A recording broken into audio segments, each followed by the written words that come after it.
world, my name is Nicholas Montez and you're watching my YouTube channel, Nicholas Montez. Welcome back to my YouTube channel, everybody. I'm so excited to have y'all back here together again. And in today's video, we're going to be doing, today is December 31st, so today we're ranking all 5 movies I saw in the month of December of 2022. So with that said, let's go ahead and get started ranking all 5 of these movies.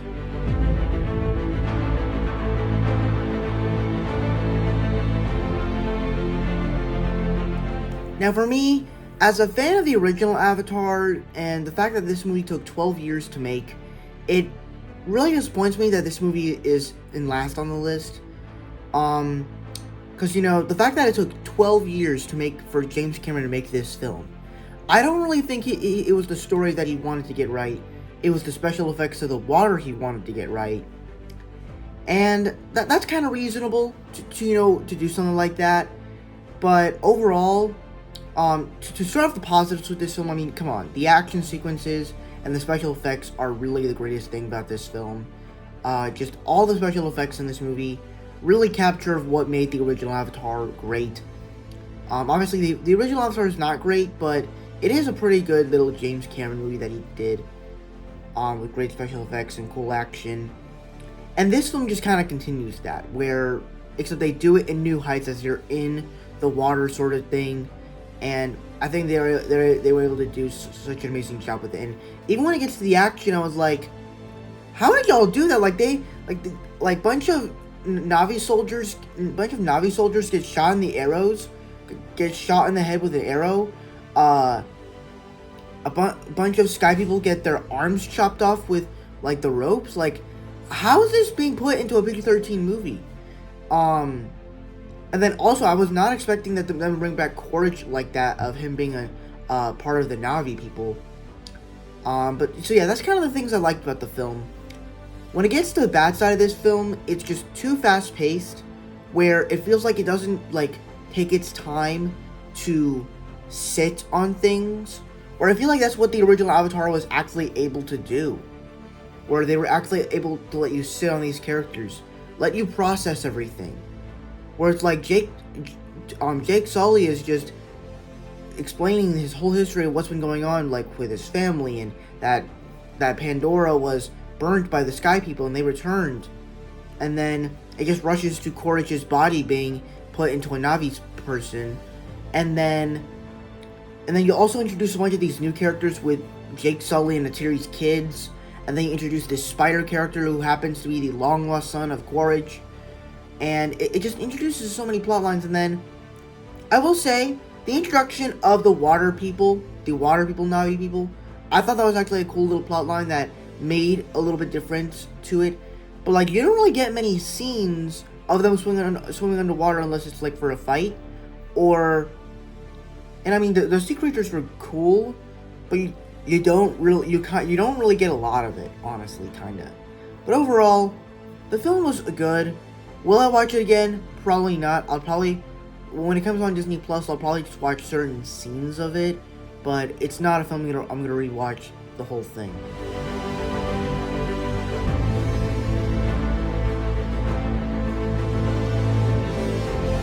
Alright, so for me, this is actually a huge step up from what I just talked about with Avatar, and personally, I liked this movie.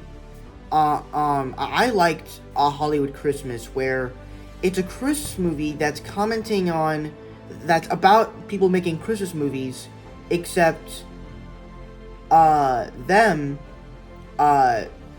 talking about other Christmas movies and how their Christmas movie industry can be different from those other Christmas movies that we've seen before. And to me, that's actually kind of interesting, where when you look at Christmas movies as a whole, most of them tend to just be the same thing. Heartful, simple, not really complex. They're just simple. And I love how this movie comments on that, and you like the characters a little bit, and it is kind of funny. So I actually had a good time with A Hollywood Christmas.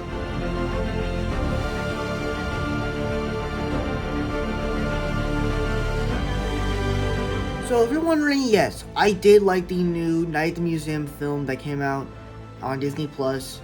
And I have to say, it's not exactly as bad of a film that I thought it would be. Because, to be honest with you, This movie just looks like a PBS Kids, like, Curious George sort of thing. Like, it just does not look like anything A Night at the Museum. I mean, it does, but then it doesn't.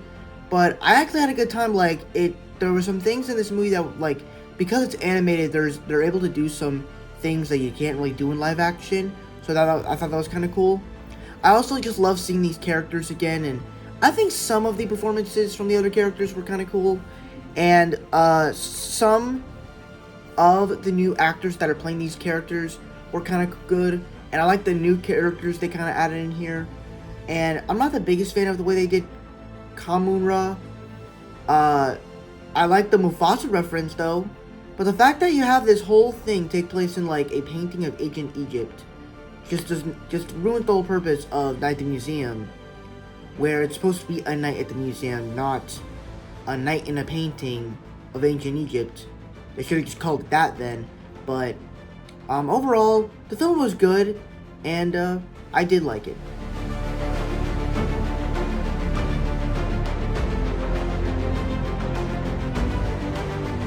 Alright, so the original Diary of a Wimpy Kid that came out last year in 2021 for Disney Plus, I exactly wasn't really the biggest fan of it, just because, now of course there's things I liked about it. I liked the animation, I liked the characters, but the problem here is that it was just too short to tell a great story.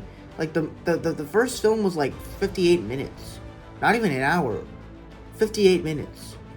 And so when you get to this movie, I feel like that they had a bit of a longer run time with 1 hour and 16 minutes, which isn't even long by a long shot. But at the same time, they were able to tell like a pretty good story, where it just tells a story about brothers and how brothers interact. Now, obviously, one of the key things about the original Diary of a Wimpy Kid from 2021 is that it basically just does the same story from the original Diary of a Wimpy Kid, the live action one, and it just does it in animation. Now, I haven't seen the first live action Diary of a Wimpy Kid, so I can't technically judge it, but I'll have to see it for myself one day.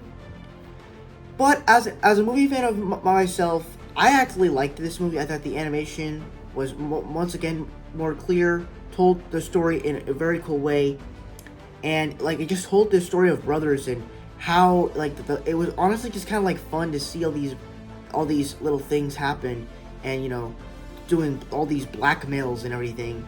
And then of course I think the put the cherry on top, you get the last ever performance of Ed Asner, which if you don't know, he played Carl in the Pixar movie Up, and they even give a little bit of a tribute to him. So the fact that he played the Roderick and Hefling, no wait, what's his name? I forgot. The kid's grandpa, he was great. So it's great that he got to have one more final performance as at least an animated character. So that is great. So I actually really enjoyed Diary of a Wimpy Kid, Roderick's Rules.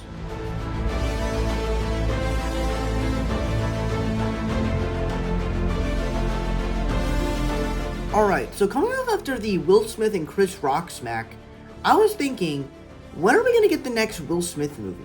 Because we know that he has many movies in production, like Bad Boys 4, and then we even heard that Emancipation was one of them, and that they said that it was gonna release in 2022. But I'm like, how? Because he said that he won't be able to go back to the Oscars in the next 10 years. So if he makes another film and he wins an Oscar for it, how's he gonna get it? He can't just wait 10 years to get that Oscar, because it's gonna be totally old now.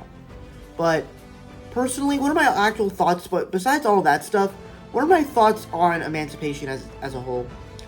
Personally, I loved it. I think the way that this person directed it, if you really think about it, Will Smith was talking about it. He was like, this is not exactly like a period piece film. This is not really like anything you've ever seen.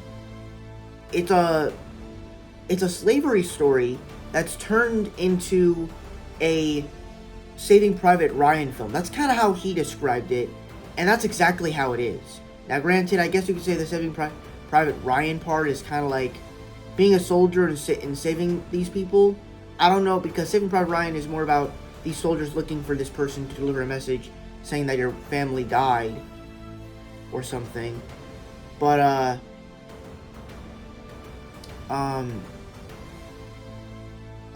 thought, like, I thought Will Smith's performance was great. I thought that the way that a bunch of the shots, like the way that the whole film was kind of like in black and white, but but at the same time, when you see like a patch of grass in the ground, you can tell that that's grass. Like, I mean, you could tell the difference between the black and white colors and the color of the grass, which is green. And it's like, it was so cool in the way everything happened. And it's like,